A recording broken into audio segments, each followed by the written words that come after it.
Welcome to 10 Seconds to Air, a podcast about mindset, performance, and communication. Each week, I invite a guest to share their work and offer us actionable steps to make our life just a little bit better. If you haven't done so already, please subscribe to the 10 Seconds to Air YouTube channel. It's free, and the ads help me to pay for the production of the podcast. Okay, on to today's episode. It is a must for men and women to live happily ever after, so don't go anywhere. It's common that when we get into our relationship that we think we'll both work, we'll have kids, and we'll share the domestic load. Well, that's not what happens. Women carry most of the domestic load, and if they are working, it's even more.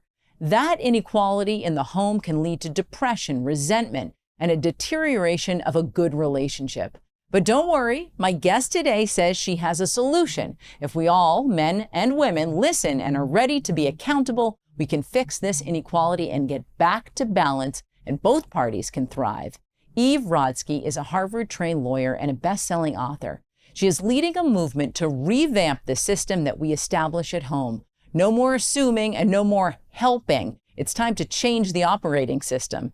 Rodsky is the author of the best-selling book, Fair Play, the real-world solution to all the unpaid work women do. From kids' doctor's appointments to who plans dinner, summer, and social events, she's collected 100 tasks and is ready to teach us how to play a game and have some fun dividing the work equally. Her work has also been made into a documentary on Netflix. Here now is Eve Rodsky on how to reset the roles and truly become partners. Stand by. We're going live. We're going live. 10, 9, going live. 7, 6, 5, going live. 4, 3, 2, 1. Eve, thank you so much for coming in person. Oh, thanks. You're in LA and you are juggling 3 kids yourself, so an absolute authority on this. You're diving into or ended up in a place you didn't go to school for, you didn't train in, you're actually a Harvard-trained lawyer, and you ended up now being this spokesperson, which I love, for equality at home. How does that feel? Yes. Well, thank you for saying that. You're correct. I did not set out to be an expert on the gender division of labor, Alita. Like that wasn't on my 3rd grade, what do you want to be when you grow up board? We were just talking about our kids. It wasn't what I was in law school and I remember Elizabeth Warren, she's now the senator, from Massachusetts, but she was our orientation teacher at Harvard Law School. And she asked us what we wanted to do with our law degree. And I think we're probably same generation, but I remember saying I was going to be president of the this is all unironically, I was going to be president of the United States. I was going to be a senator from New York and a Nick City dancer. And preferably, this is the Legally Blonde era. You could do it all at once. Like it's hard. You could fly Air Force One in to go to iconic Madison Square Garden. You could dance in Madison Square Garden. You could change for state dinners on the way home, right? Yeah. And so I think that idea of smashing glass ceiling after glass ceiling after glass ceiling was sort of where I came into this work. When you cut to my life 10 years later, and the only thing I could tell you that I was smashing was peas for a toddler trying to basically barely hold on to a corporate job. And I know, spoiler alert, I was not president of the United States or a senator or a Nick City dancer. And that 10 years later, a lot of all of that have it all rhetoric fell by the wayside. Instead, it became shame and blame of what happened to my life. Yeah. And it's true. One thing I want to establish for anyone listening before they go away, I don't want anyone to go away because this is so, so important. For men to listen and for women to listen, and for no woman right now who's listening to say, it's okay. What I'm afraid that women do is say, I don't want to upset the apple cart. It's fine if I take out the trash all the time. It's fine. I can think of friends in my circle who may just say, it's fine. Well, that's right. Because the truth is, I've been doing this since 2011. I've been working on these issues since my husband, my first story that I tell in Fair Play is Seth sending me a text that said, I'm surprised you didn't get blueberries. Yeah. And that's when I thought it was fine. Yeah. Because I knew that resentment was building in our marriage after my first son was born. But I felt the exact same way as your friends did. Yeah. That what do I have to complain about? You know, my husband doesn't cheat. He's a good guy. Right. He makes more money than me, even though I'm more highly educated. I thought to myself, well, in the time it would take me to tell Seth what to do, I should do it myself. Yeah. Yeah. I thought to myself, I'm a better multitasker. I'm wired differently for care. Right. I said to myself, yes, we both are busy, but I can find the time. And my partner, you know, he's better at focusing on one task at a time. I call all those toxic time messages because they're all wrong. Yeah. Women are not better multitaskers. Of course, it makes sense to tell Seth what to do now so I can invest in my future time and get it back. Right.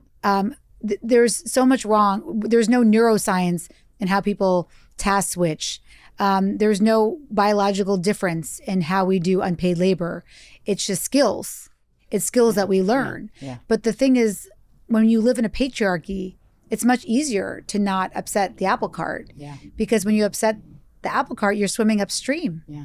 And everybody else is waiting in a really nice, comfortable, warm pool. Yeah. But unfortunately, the resentment builds. And I don't think that if you really listen to those small whispers in your body and your brain, that without a fair division of labor in the home, that we can actually be self-actualized or even be good role models for our children.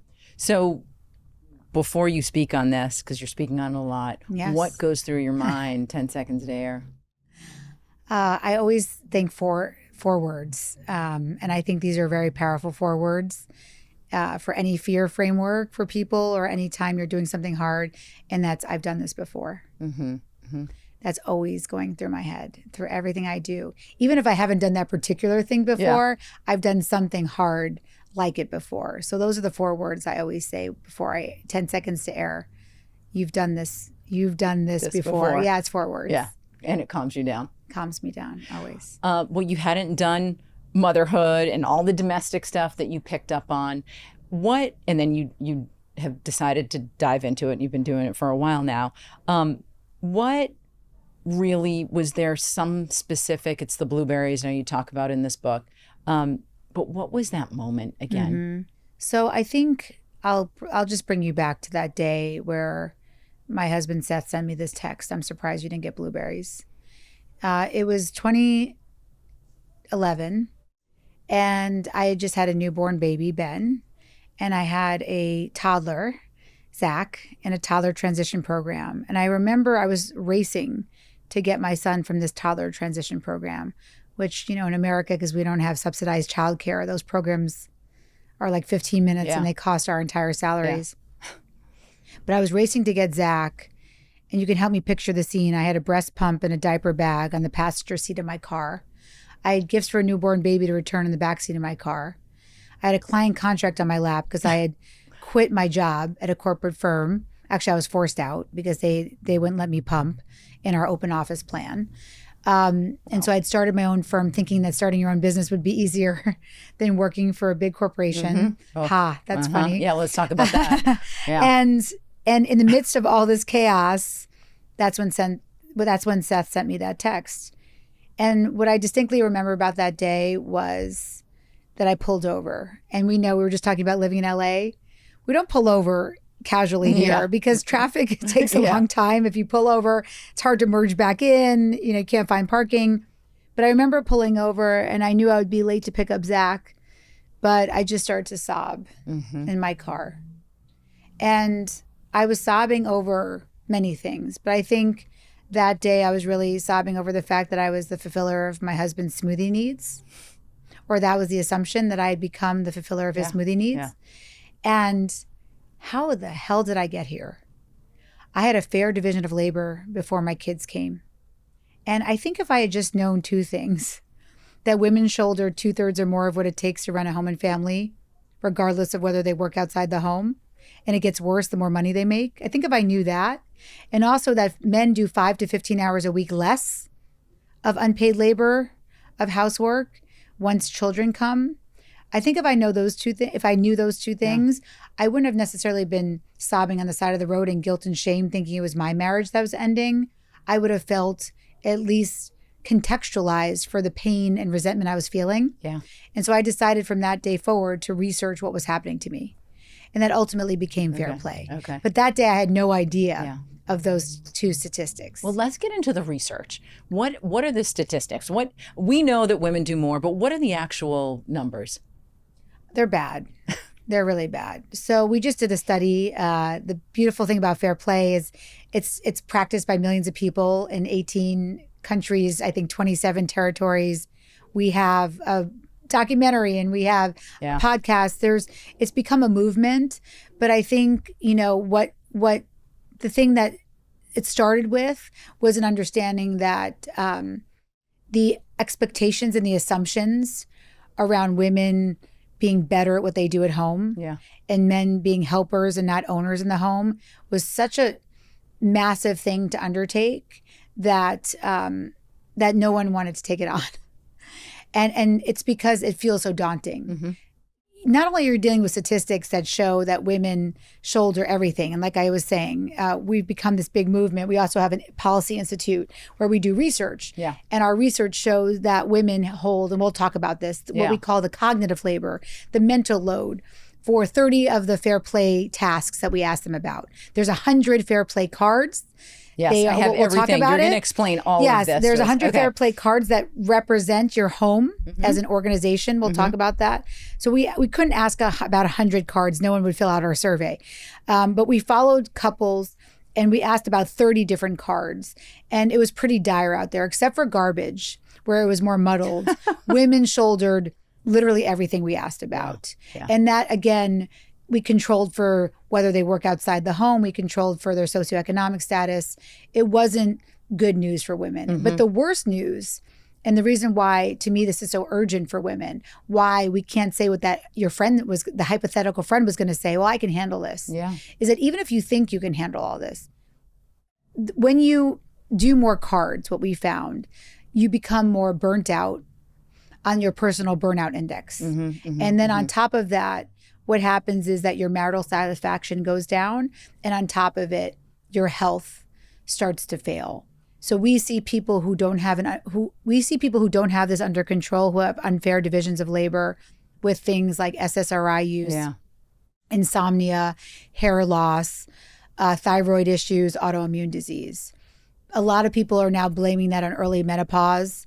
We don't see it that way. We see this as a cognitive labor issue where burnout is manifesting in the body when you feel too overwhelmed. Okay, so let's define fair play. What is fair play? Okay, well, let's get into it. Fair play. You're so optimistic, by the way, because when I started to prepare for this and I started reading the book, I was so mad.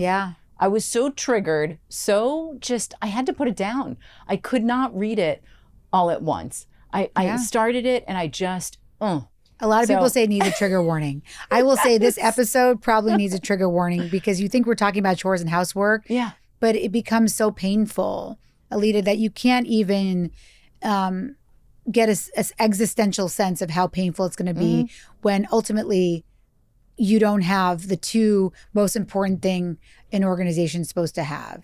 And that's accountability and trust. So let's talk a little bit about what fair play isn't. I think that's important because maybe you can recognize yourself in what it isn't. And why I think it's important to understand what it isn't is because that's your alternative. If you don't want to practice fair play, then your alternative is overwhelm, erasure, the acid rainstorm of being called not your name, but Zach's mom, which is the way a lot of people referred to me in the first 10 years of my life. But I just want to tell a quick story. So I read about this in Fair Play because I think this was one of my first acts of resistance, and I think a lot of people can relate to it. I was with women like you.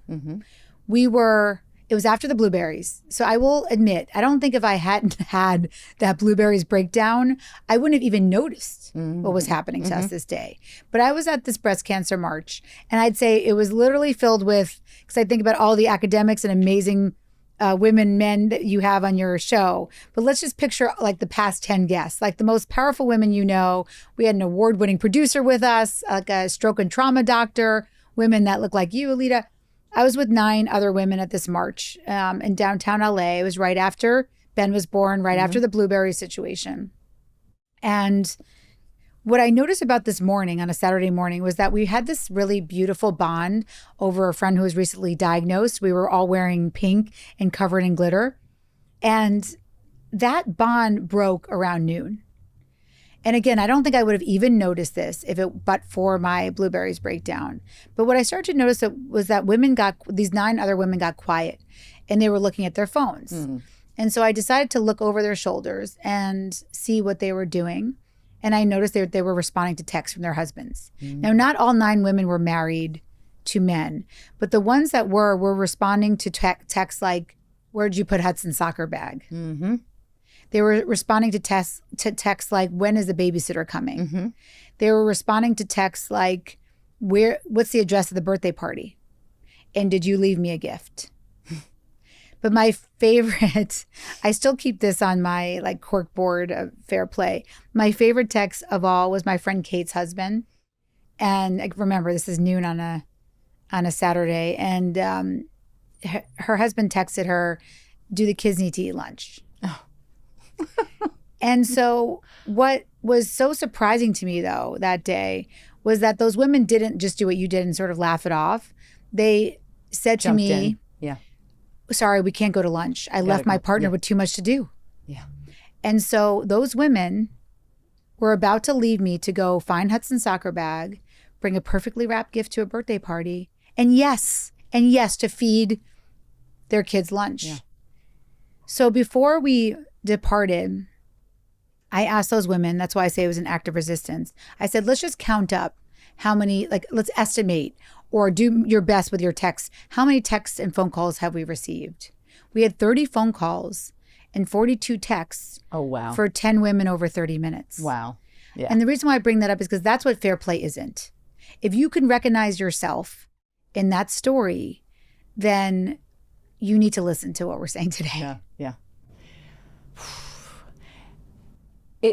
Hearing you say all that, and I know you're saying, women like me, women like you, we're talking about educated women. Mm-hmm, yep. We're talking about, we're talking about people who you think would recognize, we're talking about people who got into their relationship on very equal ground. Yes. And suddenly it shifted. We don't need to get into all the whys of why it shifted and all that, because what I love about what you're doing, and I've listened to you talk to other people before, is you are so optimistic. So when I say I read the book and I was just so angry, I was like, just wanted to, throw it at my husband. Yes. But you are optimistic. I am. Which is incredible. I go dark, but then I like to go light. Okay, good. It's good to know. Yes. Because I have to say, wow, she's so optimistic. Really? I mean, it's hard. It's hard to stay optimistic, even when you have the list and whatever. The biggest, I feel like we have a lot in common here with the dialogue, but one of the biggest things that I think happens is when your partner says, I want to help you. Yeah. And I just have an issue with that. Mm-hmm. Because help me, why are you helping me is what I say. Why we're in this together. Correct. How about I help you? Right, yes. Let's start with that. And I remember having this conversation actually with my husband not that long ago. It was in the last couple of years. Who he is, he's great, but he's still the guy, and I'm still the one that does more domestic, things. But he just looked at me like, what did I do wrong? And so that's also a dynamic. And what I love for you to do is outline this Fair Play, how we change this operating system, because he did want to participate. I just really was probably resentful. Totally. I was going back. I don't want to tell you what, the fact that I have to even tell you what to do means it's not helpful to me. Yes, I absolutely. And look, this is why Fair Play became a love letter to men. Mm-hmm. I am optimistic because you know what? I'm going to tell you this. In 18 countries, I've never met a man who said to me, and of course, look, Fair Play is about clarity. Let's just say this. Mm-hmm. This is not about saving every marriage. Mm-hmm, mm-hmm. You're here to get clarity. Yeah. And sometimes the clarity is what I call three words: court ordered custody. Yeah. But for a lot of people, as my son says, one of the most Googled things about me when he looks online is Eve Rodsky still married? And I am. And if Seth is somebody, he will bring you the optimism. But so many men will. And the reason why I say that is because I did not meet men who said to me, I am out here to harm my family and my wife. Yeah. And again, we're centering men married to women or women married to men now, because that's really where all these patriarchal norms come from. It's important. We can talk about same-sex couples and how it manifests there. But really, these patriarchal norms come from really not understanding the context in which you get married, especially even in a place like America, where we were told that women can have it all. That's not true. Every society is a patriarchal society, where the context is that for more than 2,000 years, for millennia, the standard is that women belong in the home. So helping is the norm for men.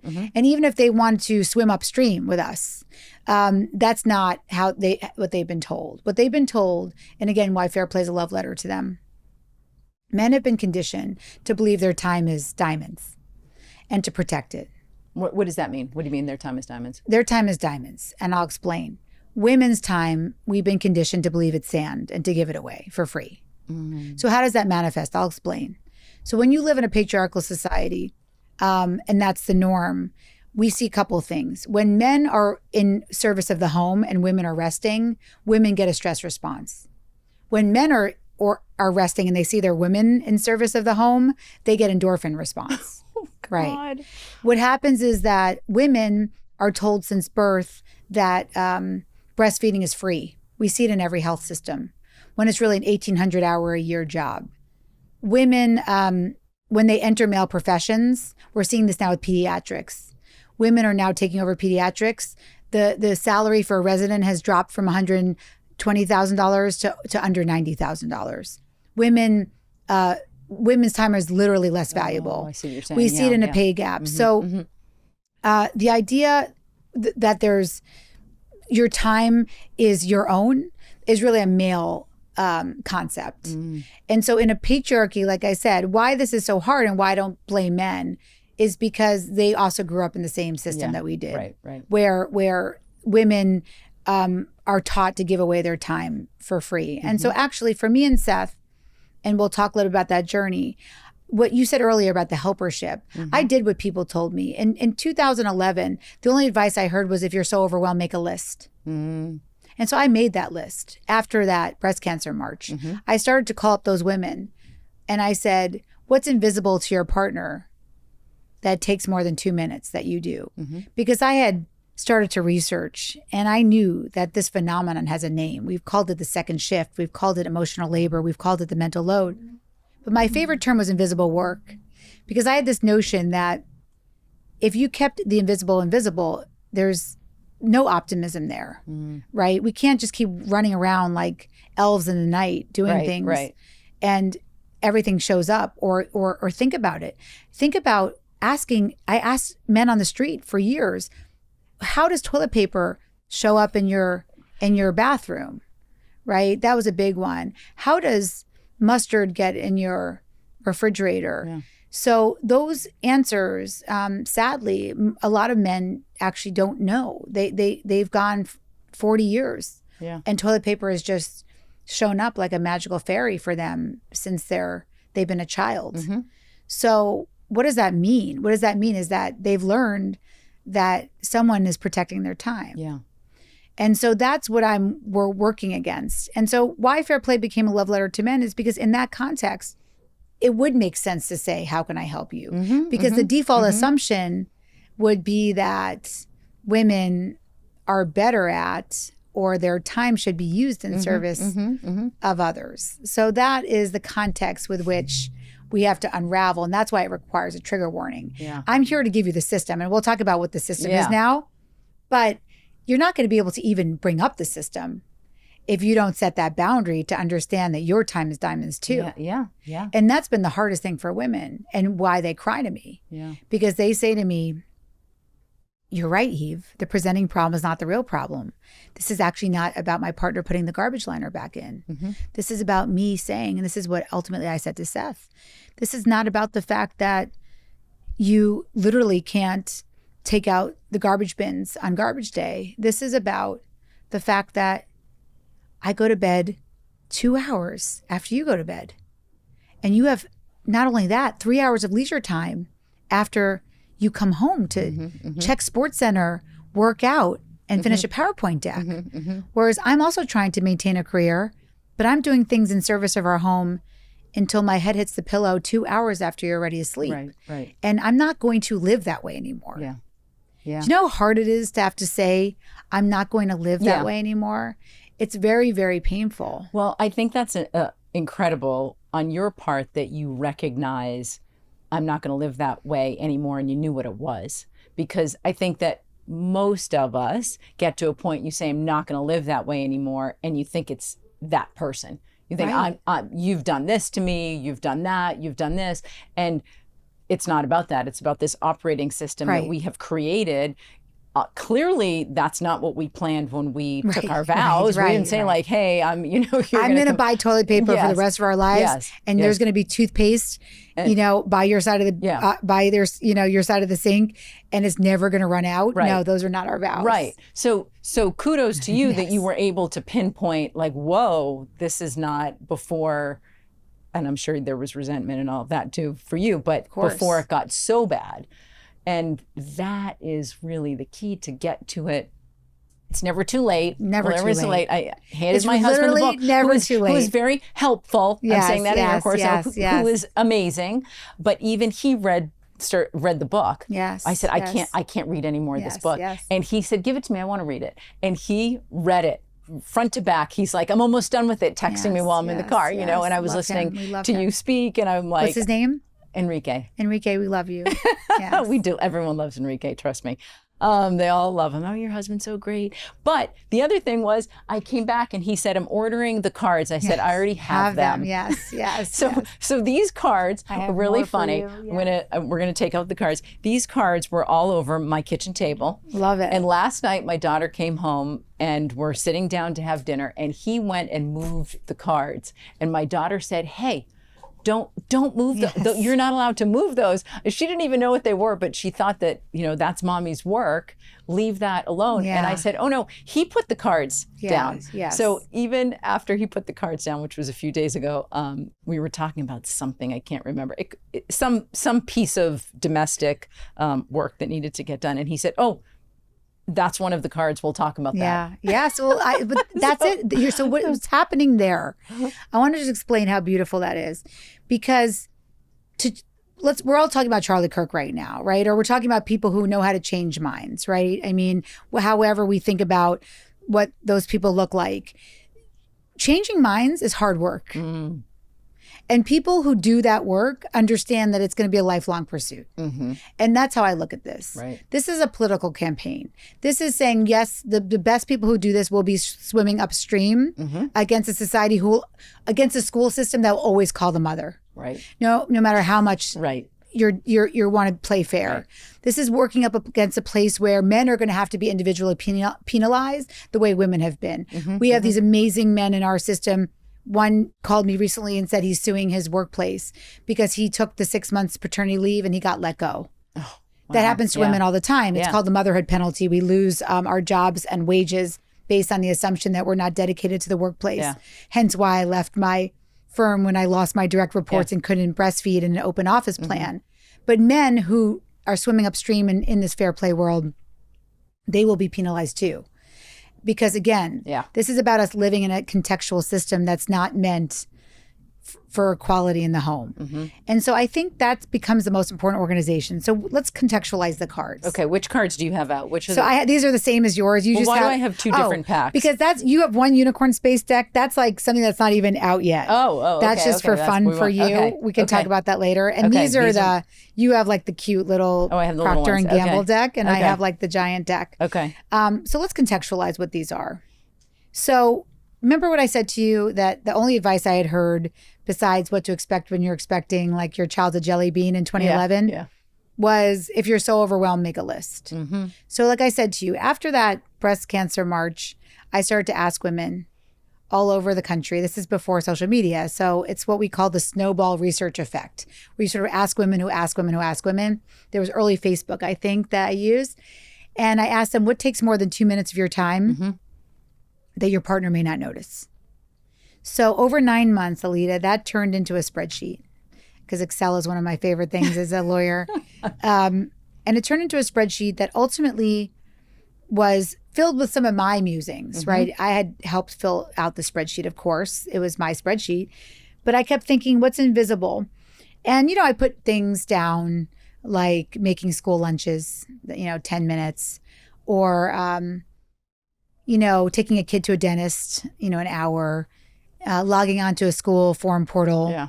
That's like a whole lifetime. But what was interesting about Signing these women. up for AYSO soccer. Let me tell you that. Keep on going and going. And that's what these cards will be. That's what we're going to get there. But what I thought was interesting was how comprehensive I was able to get by talking to other women. And it was also a very, very helpful exercise to know that I was not alone. And so women started to trickle in from different states and say things like, oh, I received your Excel sheet, Eve. I noticed that you have a tab, an Excel tab 72 under medical and healthy living. You wrote the application of sunscreen as 2 minutes, but you need to add 30 minutes for the chase. And so I'd write down like, oh shit, 30 minutes for the chase. And then I would have women say to me, well, what about Girl Scout cookies ordering in sales? And I was like, well, I have an infant, so I know about that. Okay, fine. Or, what about Elf on the Shelf? I'm like, okay, I'm Jewish, but okay, yes, that sounds onerous. Yeah. That's 20 nights times 1 hour or whatever. So the spreadsheet was that granular. The tooth fairy. Yeah. But the executive function of the tooth fairy, remembering to get cash before the tooth fairy, setting an alarm to know to wake up so you don't sleep through the tooth fairy. So all of that was written down. And ultimately that became what I called the should I do spreadsheet. As you can imagine, given I didn't have my system set up then, I did some poor communication skills, even though ironically I am literally a family systems and communication specialist for high net worth families. And I am a lawyer that specializes in communication. But in my own home, which is like most of us, we don't use those skills. And so I just sent the spreadsheet to Seth that just said, can't wait to discuss. I get the monkey emoji, covering its eyes. He doesn't want to hear about it. But I want to just say something important. When you unleash consciousness, but you don't have a solution. Other women started to come to me and say, Eve, I received your should I do spreadsheet. This happened to me. You cannot make this up. I had a woman call me she said she was calling from the Jewish Federation of Arizona, one of the Jewish federations in Arizona. And she said to me that she'd received my spreadsheet and she just wanted to let me know that she wasn't staying in her marriage. So again, back to the trigger warning. This is painful stuff if there's no solution. So I felt there was an obligation to create a solution.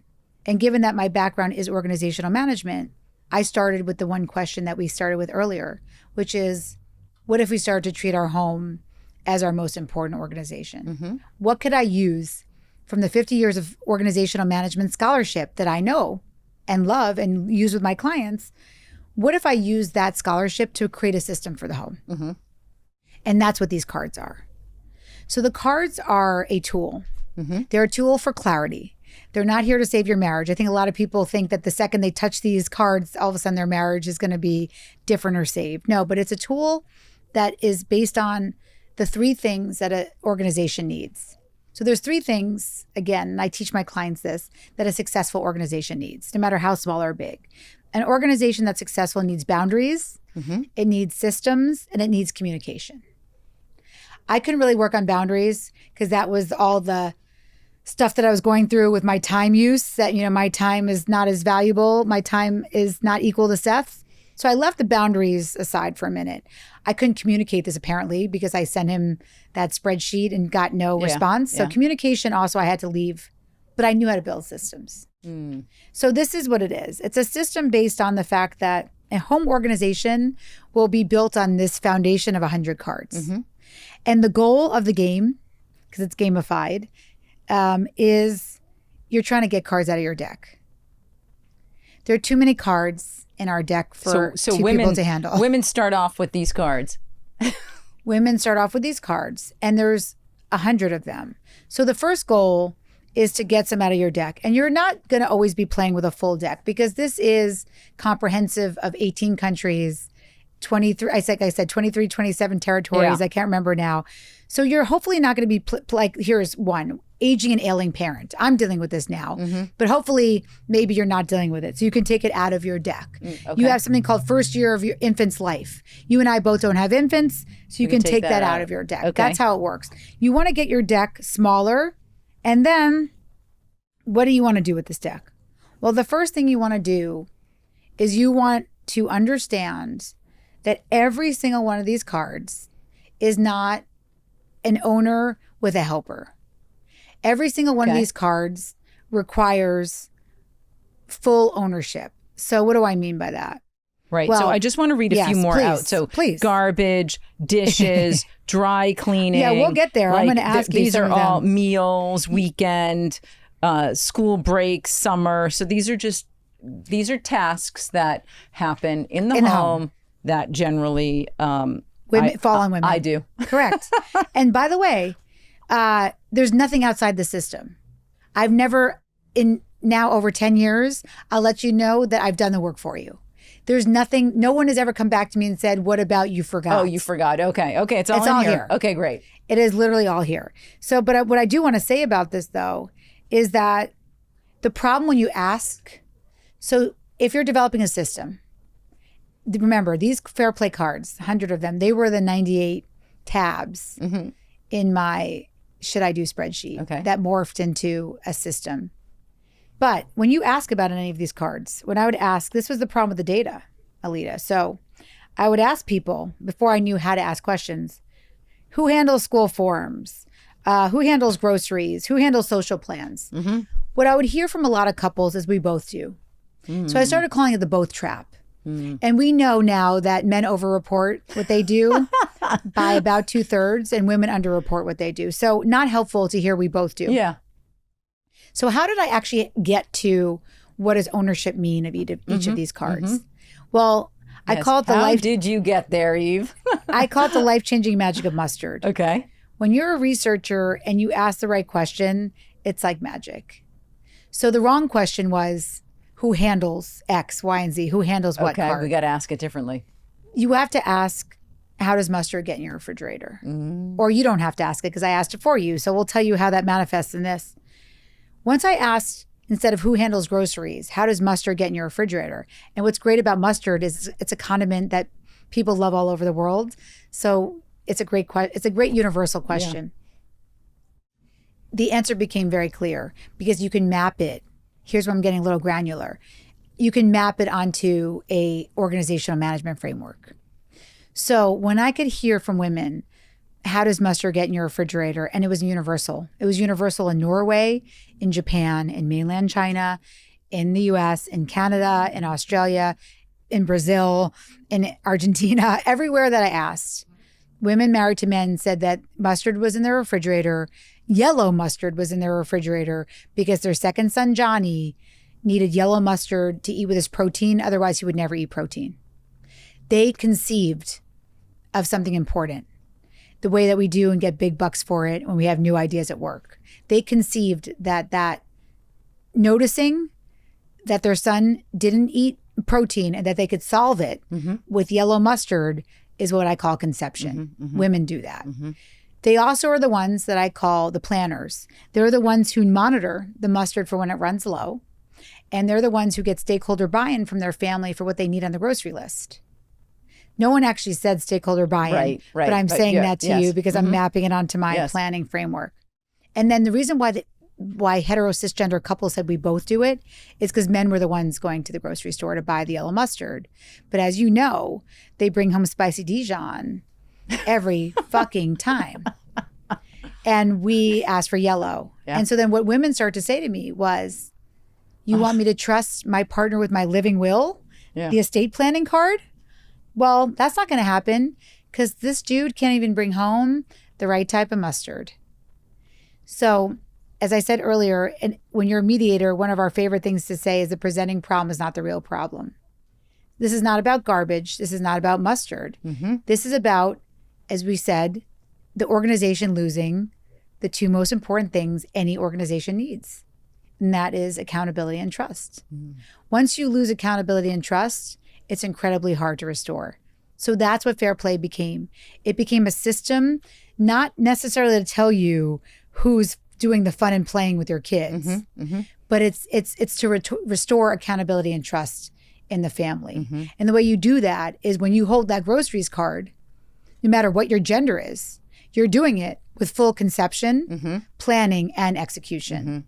And when you redeal that card, because you don't have to hold the card forever, but if you're redealing that tooth fairy card, you're not blaming your partner for not reminding you to put the dollar under the pillow. Yeah, right, because that happens too. That is ultimately what the fair play system is. It's a system of ownership based on a conception that I call CPE, which is that when you hold a card, it does not have to be 50-50, but you have to start with conception, planning, and execution.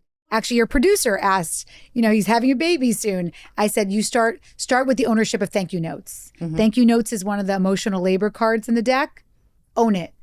Conception, planning, and execution of thank you notes. You know what that means? That means the second a gift comes in, you're the one where you're writing down who got you what gift. You're the one who asked for the address of that person to send them a note or do it on paperless post. And you're the person who actually completes the task and sends it out, and your partner never has to think about it. Right. Because that's what ends up happening is, okay, you're going to take care of the thank you notes. I'll get you all the addresses. I'll keep the list and I'll let you know who gave us what. But I like what you're saying. That's a CPE breakup. Yes. So in the workplace, that doesn't work. Yeah. So Alita, if I bring to you. Exactly. If I say to you, you just come with me to this meeting and you'll take notes and we'll talk about it after. We know that does not make you feel psychologically safe because there's no context for why you're coming with me to that meeting. And ultimately, that's the love letter to men.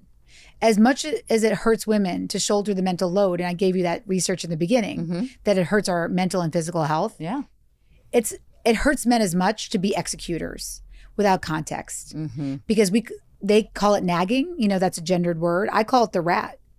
Nobody wants to live in a home that's infested with rats. And what men are receiving are what I call random assignment of tasks. And that also erodes trust in an organization because without context, you do it wrong. And then guess what? You never want to do it again because your ego is hurt. You don't feel like a full part of ownership. That's so true. And the organization, again, continues to erode that accountability and trust. Yeah, that is so true. So how does it work out in same-sex marriages? It's a great question. Well, it depends. So if that couple is willing to treat it like an organization, then back to that formula of boundaries, systems, communication, we see that they're starting with higher scores in all three. Okay. They're more willing to adopt systems. They have better boundaries with each other and are more willing to associate the is my time equal to my partner's as a yes, as opposed to hetero cisgender men who say to me, no, my time is not equal to my wife's because I make money and she doesn't, right? And they're also more willing to communicate because I have so many beautiful stories, and we have a documentary. You'll see a lot of beautiful same-sex couples telling their stories about the fact that when they adopt a kid, there are state agencies that are making them fill out these enormous questionnaires. When they're deciding whose name to take, they have to communicate about more difficult issues.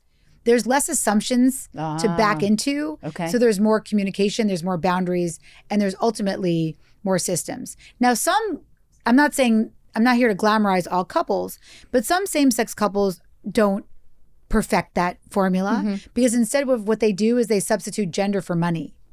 So sometimes you will see an assumption where a gay couple will say to me, well, that's the wife and I'm the husband. So I'm like, no. We don't want you to go into traditional gender roles. We want to learn from you. Right. Like, don't say that. Like, we don't want wives and husbands. We want just owners of home organization tasks. And so that's the beauty of same-sex couples is they have more practice with boundaries, communication. And so it makes the adoption of the fair play system easier. And they start off in a different place. Correct. They start off, higher on, well, I'd say less high. If you talk about resentometer, where maybe I was at 7 and I could still stay married to Seth, most same-sex couples I see starting at like resentometer 3 or 4. So they have more emotion is low, cognition is high, capacity to have conversations. So there are a lot of women and men who feel that whoever makes more money does less domestic, has less of a domestic duty role. What does fair play say about that? Well, I'm not here to tell you how to live. Mm. But what I'm here to say is that you don't want to have backed into it by assumption. So if your Right. situation in that traditional gender role, we call that gender segregation. Mm-hmm. And by the way, we've done gender segregation before. And spoiler alert, it doesn't work out very well for women. I know we're trying to go back there with trad wife life, but it doesn't really work out for women. But if you want to live that way, the fair play system is only here to say to you, make the invisible visible. Understand that Right. these ridiculous tropes that I make my wife's life is the complete opposite of what's really happening. What's happening is that 80% of the 1% in this country are men with stay-at-home wives because women make men's lives. Without women, men couldn't have it all. That's why women don't have it all, because we still have to do all the unpaid labor in the home. But if you ask people who has it all, well, men do, because they're able to have a full career with power that they can take away if they want to leave that marriage and money. And they get a beautiful family life, right? Without having to burn out and get those physical symptoms that you and I just talked about. So what I like to say is, sure, you can have any system you want, but understand that the assumptions of what you're working are wrong. Yeah. I'm willing to tell you that. Right. I'm not telling you how to live, Right. but I'm saying you have to go in with the right assumptions Right. about what you're talking about. Right. I think it's so interesting that you know, what you're saying about men having it all, when I think that a lot of people just simply, it's almost like they don't want to admit that that's what's going on. Right. It's sort of like, yeah. I get a lot of pushback for that. Yeah, I'm sure you Yes, do. yes. I remember, tell you a personal story. I remember one time when I was in the midst of, my kids are a little bit older than yours, so when I was in the midst of driving to 3 different schools and 3 different places and then picking up, you know, all of the above. And by the way, I had left a pretty intense TV job, moved to LA, had full-time help with 2 kids, moved to LA, decided to take a little bit of a break. Yep.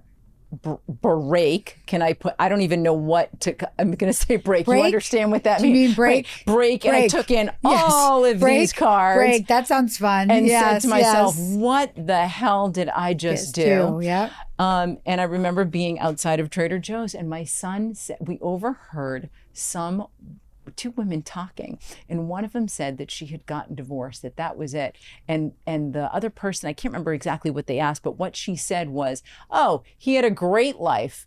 You know, it was something like, it was me that was struggling. He you know, I'm much better now. I'm sure and I remember my son said something to me. I think what she said was, marriage is great for the guy. And my son heard this woman say that, and he turned to me and he said, Mommy, is that true? Is marriage better for men than it is for women? And I'm a very transparent person, even when my kids were little. They'll repeat back to me now because my kids are in their 20s. 2 of them are, the other one's still in high school. But they'll say to me, you know, oh my God, when you said, I said I was honest, but I think when he said that to me and he asked me, I was in the thick of it. And I thought, yeah, I think it is. And it was, for me, it was a moment to say, what have I done? Like, you know, I left my job because I thought, and why would I have done that? And now I have all these cards in my hand. I don't even have a bag big enough for these cards, you know. That's right. And worked harder than I have ever worked, and probably more underappreciated, less paid. Right. You know, and then you became the fulfiller of your husband's smoothie needs. Yes, exactly. And then many conversations later, you know, like, I can't do this anymore. Yes. But can I say one other thing about what your son said, yes. which I think is so beautiful? Kids are oracles. Mm-hmm. You know, if this is triggering to you, I would say to, you know, the women out there listening, the couples out there listening, if you're not going to do it for yourself, do it for the kids do it for your children that are watching you. My son's takeaway wasn't, oh, marriage is better for dad. His takeaway was, oh, there's no way in hell I'm having kids. Because why would I want to add? So you play with 60 cards, and I'm speaking to your producer off camera here. The hardest part about the transition to children is that you're already playing with 60 cards, and 65% of couples in America and growing need dual incomes to live in America because of how expensive it is.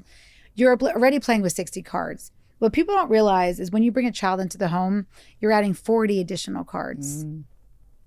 So you're doubling your labor while still trying to keep the same jobs. That's what is the false premise of marriage. Because you think you're both going to be equally struggling. But the problem is these 40 cards are then taken on by one person. Yeah. And then this other person continues on, or all 100 cards are right, or ask, how can I help, right? So that's what's hard. And then the problem really is, if you're not really thinking about people say, well, why should I play fair play? Or like you said, I don't want to rock the boat. The problem is, what's the alternative, right? The alternative is 3 toxic words that have literally never worked for any organization or couple. And that is, we'll figure it out. Nobody figures it out. They don't figure it out. What happens is, like I said, you just continue to buy the spicy Dijon, and then the relationship erodes into a firestorm of a lack of accountability and trust. And so the opposite end of trust, if you think about, there's a lot of scales and organizational management that shows on one end there's trust. On the other end of that is control. And so women, if they can't trust their partner, we go to control. And so control means do this, do that, help me with this. Or another way that we control is by saying, in the time it takes Seth to, fill out the charity service and good deeds trip for our kids and their school, I might as well do it myself. That's a way to keep control. But unfortunately, like I said, accountability and trust is what leads to a good organization, not control. But that's all women have as a tool, is this control. And so I get it. I get it that men say to me, well, I can't enter fair play because my wife won't give up control. Because what I say back to them is, well, guess what? They don't give up control because they don't trust you. Yes. By you just saying she can't give up control, I know that you're not trustworthy in your home organization. Right. So how do you start over again then? How do you break that cycle? Because I want to be hopeful, right? Like, I think that you get into these roles. I mean, it would be great, like our producer, if you're about to have a child and you can say, here, I'm going to give him all these cards, we're gonna and he's going to figure him. Yes, and not get into that position of resentment, or when things just, it's just too much. How do you, and I don't want to say it's ever too late, because you can get to a certain point and say, whoa, this isn't working for me. And then, start divvying up your cards. But how do you break the cycle and just start? Okay. And get rid of that control, and let's just start. The most important thing is we have to, especially as women, who, like I said, are living in a context where we're going to swim upstream. So this will be hard. And that's what I love your premise in the beginning, right? We're starting with the alternative is just not to rock the boat, get sick, burn out, be resentful. But if you really do want to change the dynamics, I think the most important thing is to figure out where are you stuck. So as I said earlier, there's a secret formula for a successful organization. So what I would say is, if you remember what I said about the secret formula, it's boundaries, systems, and communication. Yes. So for me, as I said to you, I had to work on myself and my own boundaries. I had to unpack how I became an accidental traditionalist.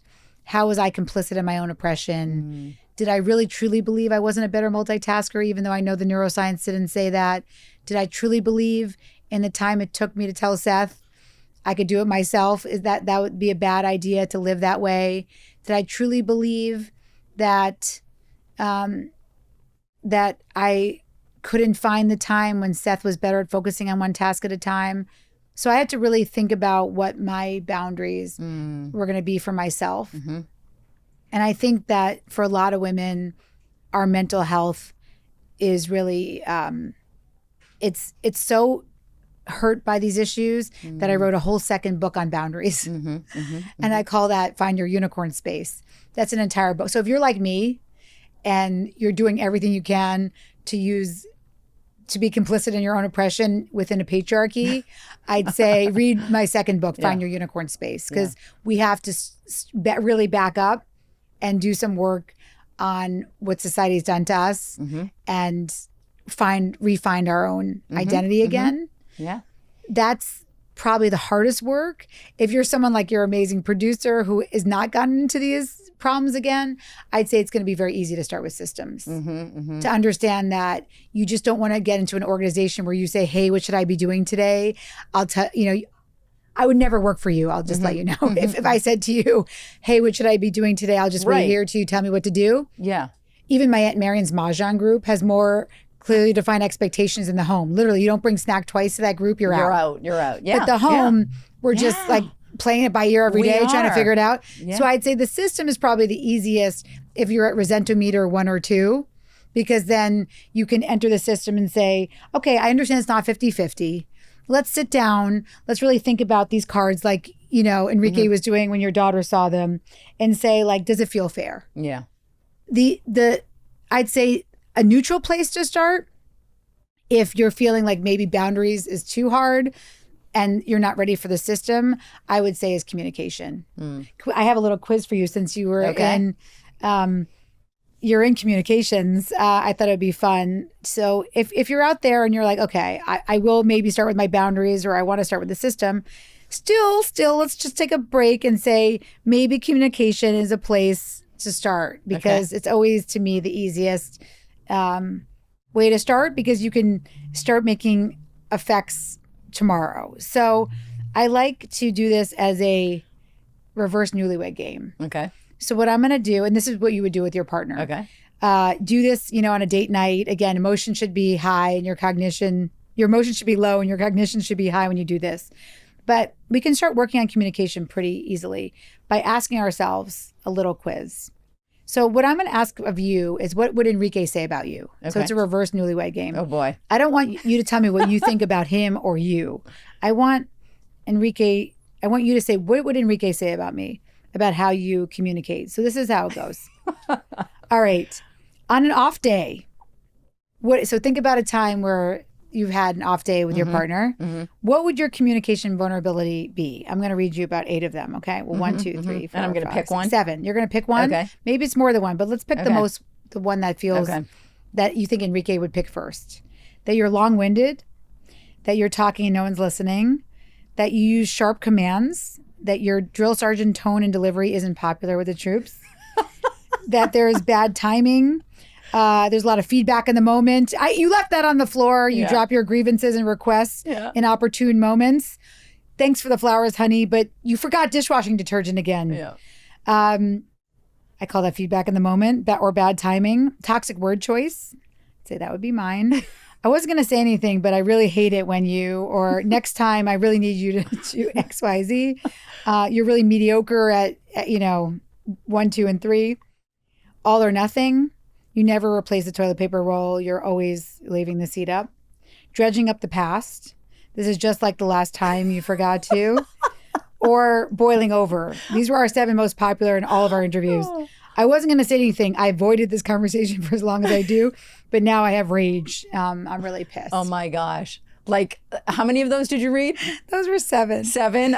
Maybe probably like 6 out of 7. That's how I feel. That's why I was saying. What do you think Enrique would pick first? I think 6 out of 7. Fine. I'd probably So check give in me a an lot example. of boxes. I'd probably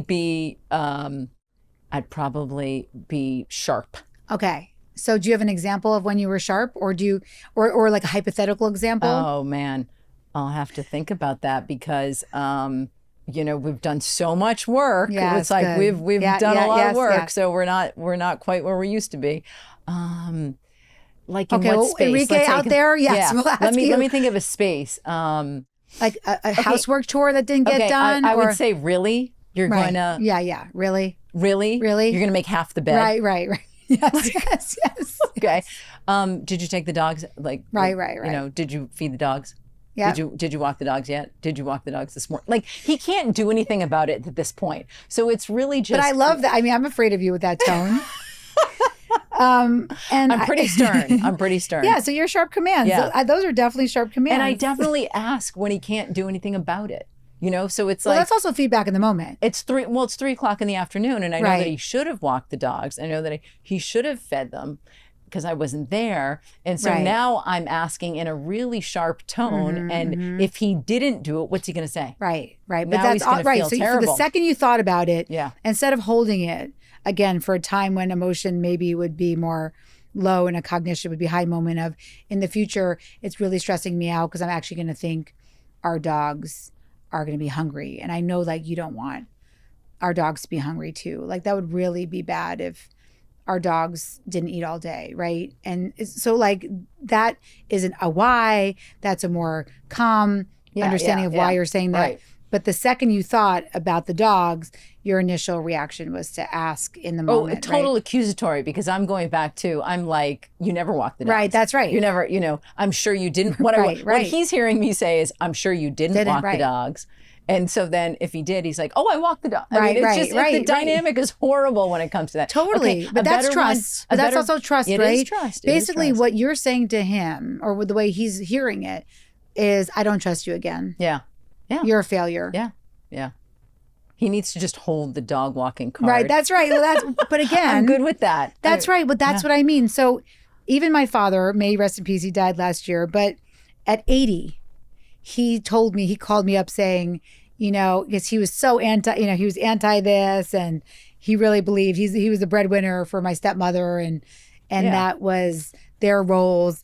But he called me and said, I'm holding the full dog day. I'm holding the card for pets on Tuesdays.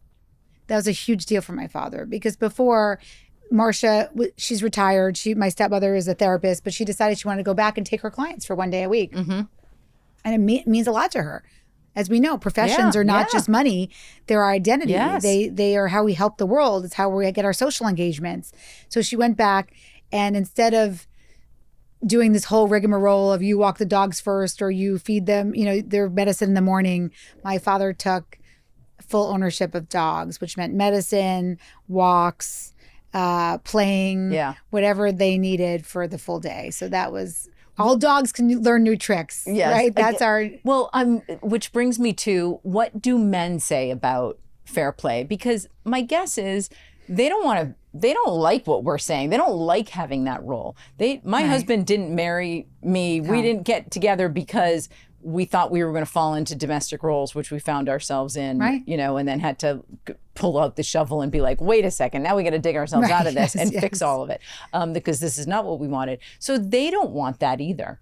Absolutely. What can they do to not end up there? Because they don't want to have their wives hate them, blame them, God. I feel like crying because I wasn't going to. What did your husband do? Well, I want to just, I randomly just have like all my things strewn out on your couch, but I like it. You feel very comfortable here. I didn't I didn't plan this, but and I'm not going to give his name because I don't have permission to use his name, but I'm going to read you something I got from Korea that I think is such a beautiful, when you just asked me that question, how do men feel about fair play? How do I go to here we go. Okay, this is from Korea. Let me read this to you. Thank you, message from Korea. Dear Miss Rodsky, I read your book, Fair Play Project, and I write this message to express gratitude for you. I bought this book as one of husbands in the world, and I confess I thought I'm a fairly good husband, but I was wrong. That's not what I'm trying to do to men. I'm not trying to shame you. Yeah. But as one man said to me, I'm willing to accept your female anger because the solution has been helpful for me and my partner. So that's like this wonderful man. But this is the part that I think is interesting. He says, I strongly believe everybody must read this book before they got married or have a baby. Personally, I lost my sister, who was a high court judge and a mother of 2 elementary student sons 4 years ago. It was because a cerebral hemorrhage stroke took her. I believe this disease exploded as she worked too hard and handled too much things during her father-in-law's death, which was just a week before her death. She took care of too many things as a full-time worker and a perfectionist judge. I think if this whole Fair Play project were spread over the whole Korea, and every husband executes this project, my sister would still be with us, having a balanced life with her smiling face, which I terribly miss. Thank you for writing this book, and I'll practice this method from now on. Wow. Yeah, I think men understand the stakes. I mean, it still makes me cry. I've read that like 40 times. Yeah. The stakes are really, really high for women. And I think that men understand that now. I think we're entering a phase where your son sees it, my son sees it and says, well, I don't want to get married, or your son is saying, hey, this feels unfair. Fairness is the one human quality that every society has. People want to live in fair societies. They want to live in fair marriages. It doesn't have to mean I'm prescribing how to live, but it does mean that people have to understand how high these stakes are. And I think that next generation is starting to really understand it. And so I love him, and I reached back out to him. We've been following his journey, but there's a lot of men who echo that sentiment. Yeah. Well, I normally ask at this point for some things that we can do, some takeaways. Yes. I think you've given a lot of takeaways. I have some more though. Great. So at this point, I mean, anything I didn't ask you, or what are other takeaways that people listening can really just, start today? Yes, let's do it. Wait. Let's start today. Where do I begin? Let's do it. So let's play with the other deck. Oh. Okay. So I think this is a way that your listeners can start today. Okay. What is this deck? This is what I call my unicorn space deck. So as we said, boundaries, systems, communication. We talked a lot about CPE. How does mustard get in your refrigerator? We gave a communication vulnerability quiz where you can start understanding your own communication vulnerabilities. But I actually think the most important thing that we lose sight of is our deeply held values. When I ask women what their values are, they echo their roles. So we don't know each other before today, but we can bond over the fact that you and I, at some point, no matter how high profile we are or how powerful we are, we've both been defined by our roles. I've been called Zach's mom. What's one of your kids' name? You've been called Nico's mom. Yeah, Nico's mom. So instead of hearing values from women, when I asked them what their values are, they started alarming me because they could only repeat what they were in service of. So I would hear family, friends, and health. Those are important. I'm not, God forbid, they're very important. But that's not what I'm looking for. I'm looking for us to reclaim the values that make us come alive. Because the only thing I could really tell you that I've learned through this journey since 2011 is that there's only one antidote to burnout. And it's not a quick fix, as some of your other beautiful scholars have said on the show. But the only antidote to burnout that I could find is being consistently interested in our own lives. And I want us to start there. And that's a boundary. Being consistently interested in your own life is a boundary. Because guess what? When you're consistently interested in your own life, other people are uncomfortable. And people go by the wayside. And your kid says, ugh, you're going on your hike again? What do you mean people are uncomfortable? When you're doing things that when you hold a boundary, people think other people are going to cheer for them.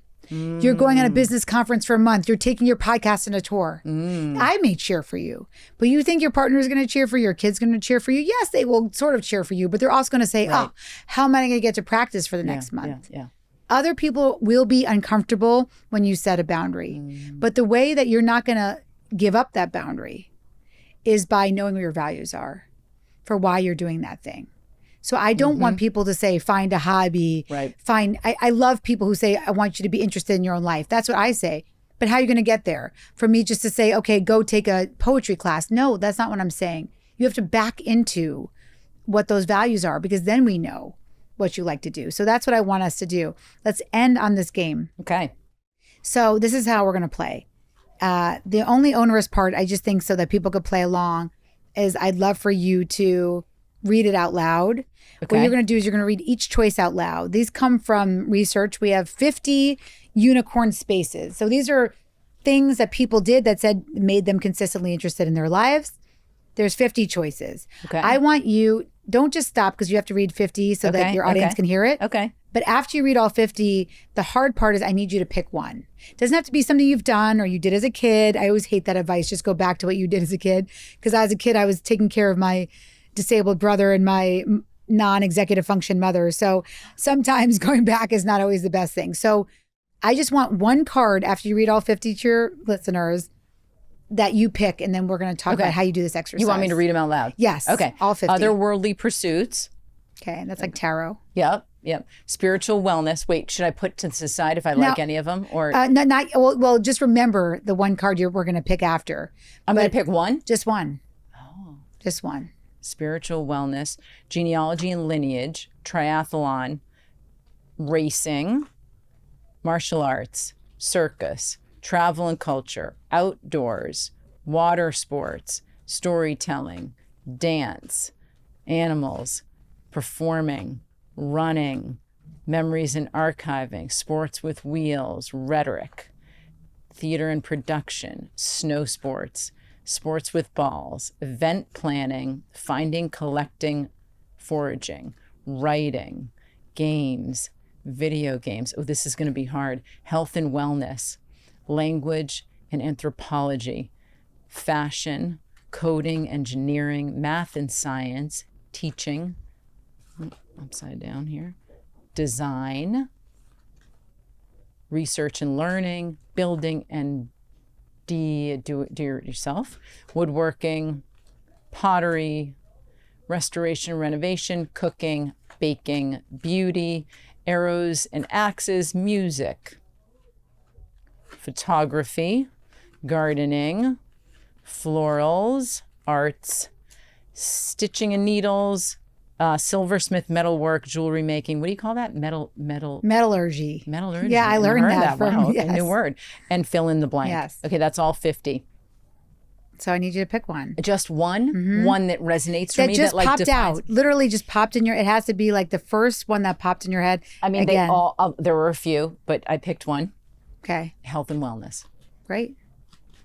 So let's talk a little bit about that, because this one's a really important one, because there's a difference between self-care and using this as a unicorn space. Okay. So health and wellness is, as a self-care, would be exercise, practicing yoga. Health and wellness as a leveled up unicorn space would be something where you're curious about it, you're connecting to other people, sharing yourself with the world, and you complete something. So let's talk a little about why you picked that card. Well, I think it's in line with what interests me and what I'm doing more of and what I'd love to share with the world. Okay, so give me an example. Like, well, like the this podcast. Okay, let's talk about it. Yeah. So it has all three things. It checks off Yeah. three things. You're curious about a subject. You say, I wonder. So that it checks off that. You have to share it with the world, which is scary, right? You can't just have an individual coffee with someone. You have to edit this and then you complete an episode. Completion is not perfection.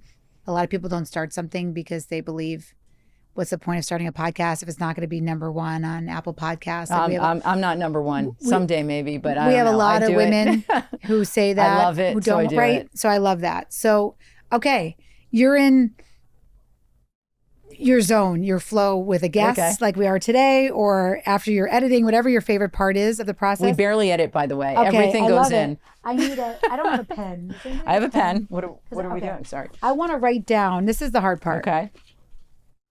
The hard part is, or you know what? Actually, I need you to have the pen. So okay. I'm going to give me that book, the Unicorn Space book. Okay. And I'm going to pull up our values checklist. Okay. And so we didn't plan this, as people can tell, because I didn't know we would go here, but you know what? We go anywhere on this podcast, I think by the way. We went deep, and people need to be left with something meaningful. And this is very meaningful. So what I'm going to do is I'm pulling up what I call the values checklist. So I'm going to give you a list of values, and I need you to, when you're in that, like I said, in that flow state with a guest, or you're excited about the person you're about to ask, or you're interviewing, or you hear yourself, or you get an award for what you've done. It could be in any of those health and wellness unicorn space pursuits that your podcast is bringing you towards. I need you to circle 5 values it brings up for you. Oh, wow. Okay. Are they identifying all of these? Wow. Yes. And why you circle, I'm going to just say something to your listeners. Okay. So I'm circling 5. 5.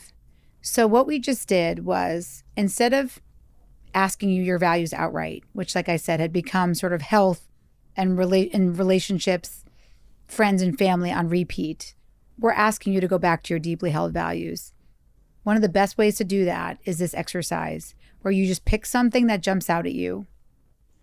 Something that, again, doesn't have to be something you're an expert at or that you did as a kid, something that just excites you from hearing it. And then we ask you to back into 5 values. First, you ask yourself why you picked that card, and then you back into 5 values that it brings up for you. Okay. So did you find I 5? did. It was pretty easy, Okay, actually. great. See, Okay. it's really not, it's not hard. No, there were a lot on here, and I got a little scared. There are but a lot, and if again, you can find them in the book. You can go online. We have lots of free resources, including our values checklist on our website. So let's go into the 5 values I brought up for you. First of all, my biggest fear was it's kind of small, and I don't have glasses on. So I was like, uh-oh. Again, I didn't prepare you for this. Okay, it was creativity, challenge, fun, community, and growth. Okay, can I have those for a second? Okay. Let's see what happens now. I love those. Okay, let's say them again for your community. Challenge, community, creativity, fun, and growth. Those would be mine right now. So we could definitely be accountability partners on our journey. But what I think is so beautiful about this exercise is I feel like I know you a lot better from understanding these values than I would, like I said, if I just heard that you love your family, not again, that you care about health. Because I'm not here to say, did you go practice yoga today? Or did you practice health and wellness? Just like I wouldn't be here to be a good accountability partner to say, did you do stitching and needles? Did you practice your crocheting this week?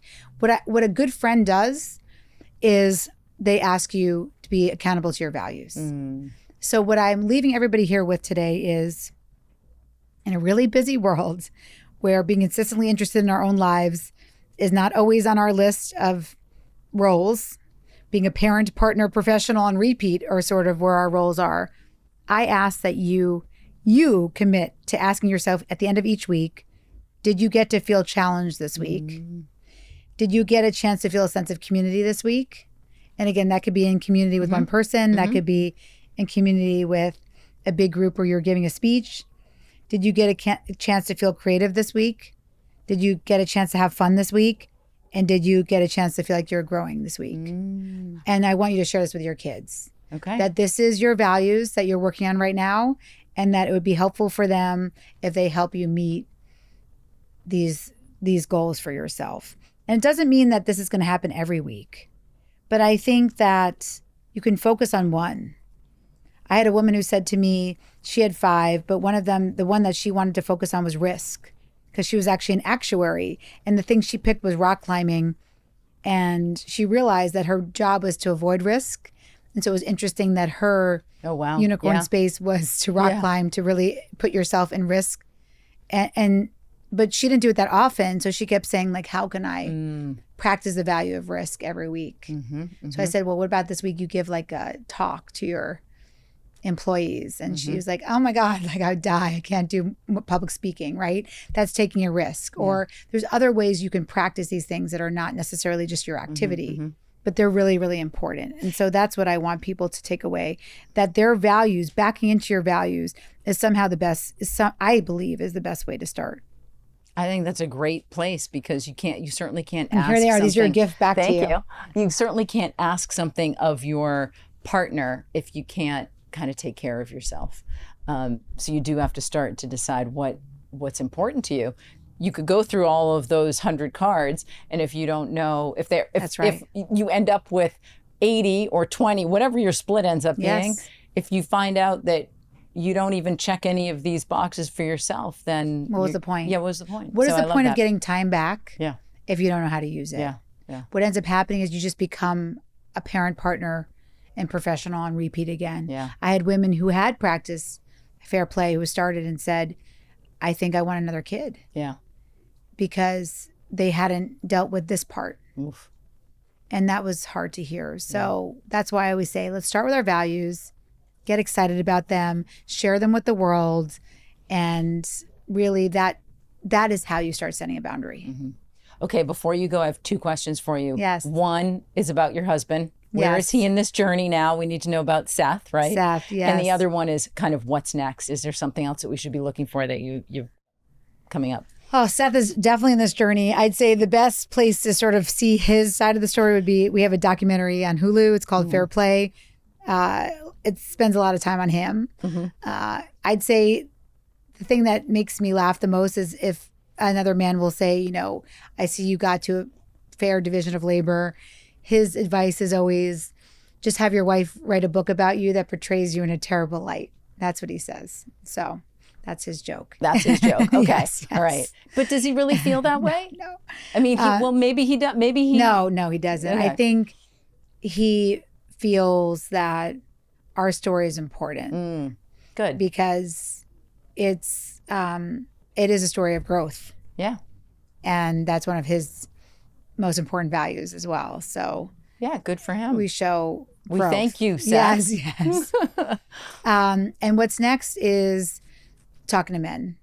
So we now have we found out in the early part of the Fair Play journey that couples therapy was actually pretty, there were parts of it, of the idea of couples therapy without the gender lens that felt pretty abusive to women. There's a lot of assumptions around power dynamics that without understanding fair play as a movement, we're doing harm to women.